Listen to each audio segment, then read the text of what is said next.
Новая жизнь музея поэта. Усадьба знаменитых потомков русского поэта Евгения Баратынского предстала в новом свете. После долгих лет реставрации знаменитый Серый дом, который долгое время был центром культуры и просвещения Казани, готов снова принимать гостей.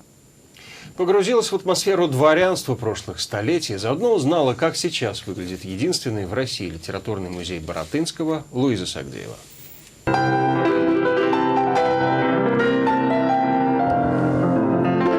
В свое время здесь была даже музыкальная школа. В числе ее выпускников Софья Губайдуллина. Сейчас здесь снова звучит музыка. Но все началось еще раньше. В 19 веке это был один из лучших казанских бальных залов. Или, как его называли сами хозяева усадьбы Баратынские, центр мироздания. Оригинальная лепнина, герб семьи, колонны – все воссоздано до мельчайших подробностей. Здесь есть хоры, вот небольшой балкончик для музыкантов.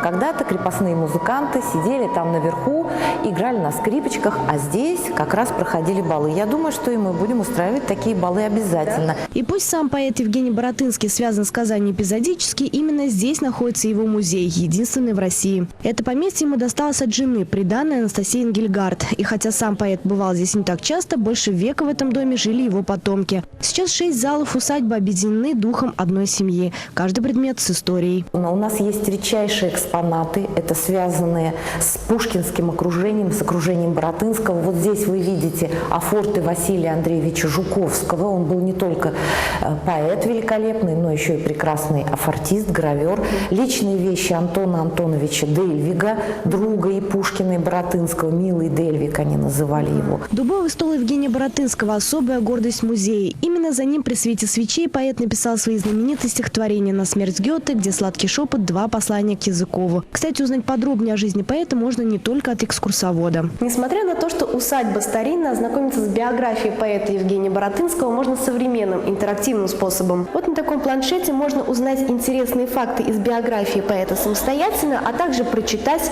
все его стихотворения. Комнаты музея представляют не только историческую, но и литературную ценность. К примеру, эта зала подробно описана в романе «Канун восьмого дня» правнучки поэта Ольги Ильиной Баратынской, писательницы Серебряного века. В своем романе она подробно описывает жизнь и быт Казани. Эти описания во многом помогли реставраторам при работе над усадьбой. Реставрация была достаточно сложная, безусловно.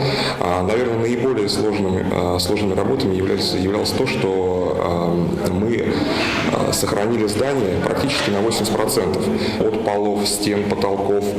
Мы применяли технологию, аутентичную технологию устройства штукатурных слоев под рамки, чего на сегодняшний день, в принципе, уже практически нигде не делается. В свое время усадьба Баратынских «Серый дом» была известна всем в Казани. Сейчас у жителей и гостей столицы вновь появляется возможность прикоснуться к истории и погрузиться в эпоху дворянства. Луиза Сагдеева, Айрат Мухамедзянов, столица.